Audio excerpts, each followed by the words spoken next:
Okay, could I explain again the difference between uneven, irregular, and unlevel?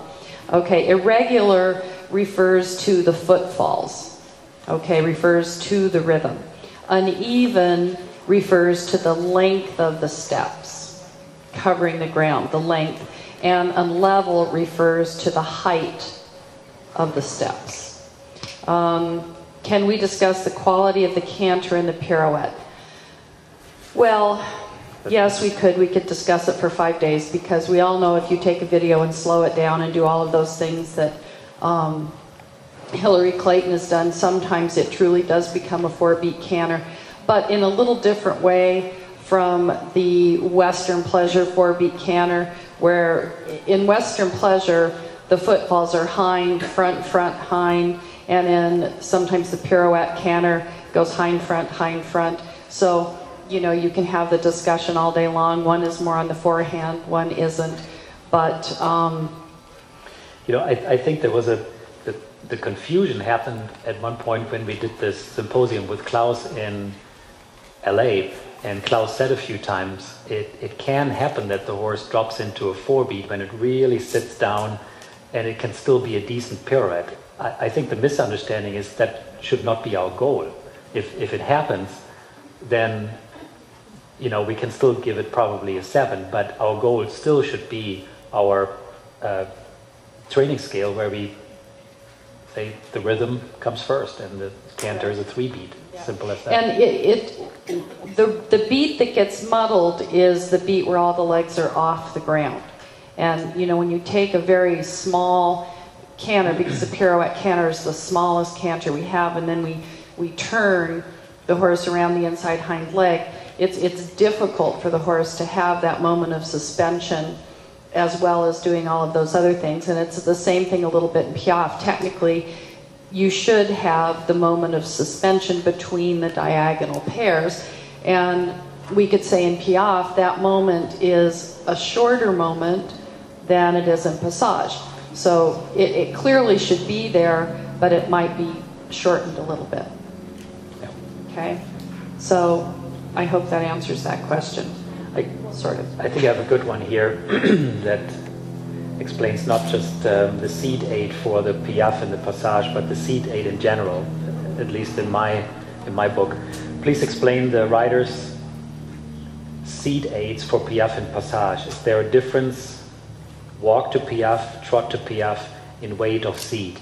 Now, I personally do not think actively about using my seat a lot in the Piaffe. Yeah, I like to accommodate my horse, but I've unfortunately seen it too many times when the horse is not in front of the leg, and all of a sudden the rider starts doing some, I'm not quite sure if I find the right word for that, but it looks silly. And the bottom line is, when we use our seat excessively to create energy, I think it defeats the purpose. The leg should be the gas pedal, and if we need to create a ton of energy with the seat, I don't think it's realistic, because our weight comparison between us and the horse is, you know, at that point I don't think effective.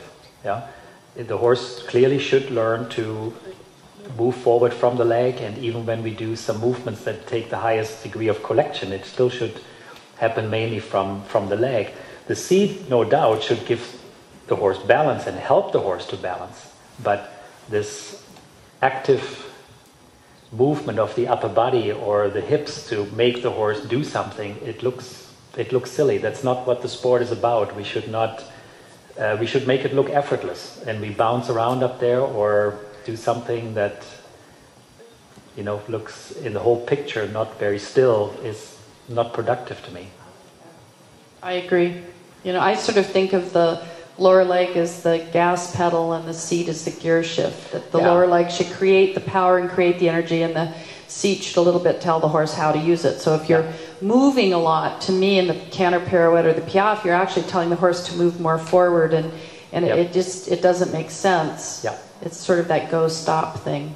Yeah, and it is very tempting. I mean, because we feel that the back is moving underneath us, and you know what? There's no exception when anybody who starts riding a Grand Prix is going to do this. And the first time you're going to look in the video camera, you said, you know what, I look pretty silly up there. I can guarantee you that. It happens to all of us. And this is not just the case in the Piaffe and the Passage.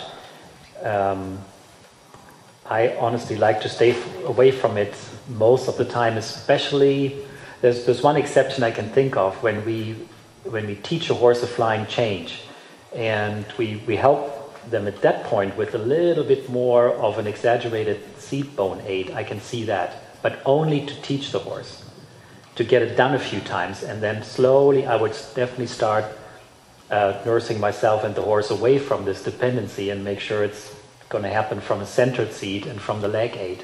Yeah? And I think that's something we need to talk about. Maybe just, we've talked about the pyramid and the trail of scale of training and all of those things. In my opinion, if you think of every movement as having a pyramid as well, that at the top here you have the perfect, let's take half pass, for example. So down here, the first piece of a good half pass is collection. You have to have a quality collected trot or canter with enough power and forward that the movement's not going to slow it down too much. Then you have to say, I have to have enough lateral suppleness or bending. Then you have to say, now I have to have enough submission to the outside leg and my weight, which is what tells the horse to go sideways. And if the horse is very quickly working off the outside leg, then you need to think a little bit more about the engagement part, which is the inside leg that sends the horse forward. And then up here at the top, you have the perfect half pass. And I think too many riders forget about that progression, and they ride the changes or they ride the half pass like they did at the very beginning when they were first talking to the horse about learning the movement. And so they overdo the flying change age, which creates crookedness, or they drive the horse sideways the entire way of the half pass, which causes the haunches to lead or the shoulders to fall out, or a loss of engagement and cadence because of the balance. And I think we have to hope that we remember every morning that these guys hopefully learned something the day before. And if we, it's like having a good marriage. You know, I tell sometimes my riders, I feel like a marriage counselor, because you two have to stop having the same reaction all the time to each other. You know, you've been together for too long. All right, so you have to realize that hopefully somebody's changing and communicating better, and that every day you wake up and you pretend that, you know, this horse, you've never sat on it before. I'll have students, well, 2 years ago to this very minute, he ran away with me. So that's why you're pulling now? But he ran away with me 2 years ago. You don't understand. Yes, I do. Get over it. Okay? So I think that's something important too, that you have to think about this. Every exercise, every gymnastic exercise has this little pyramid, and you have to go up and down this pyramid a little bit, and if you have a problem, think about which pieces create that big picture. Great. Great. I thought that was poetic. I had a student, when I was giving her the big picture lecture, she says, oh my God, I didn't even know there was a picture.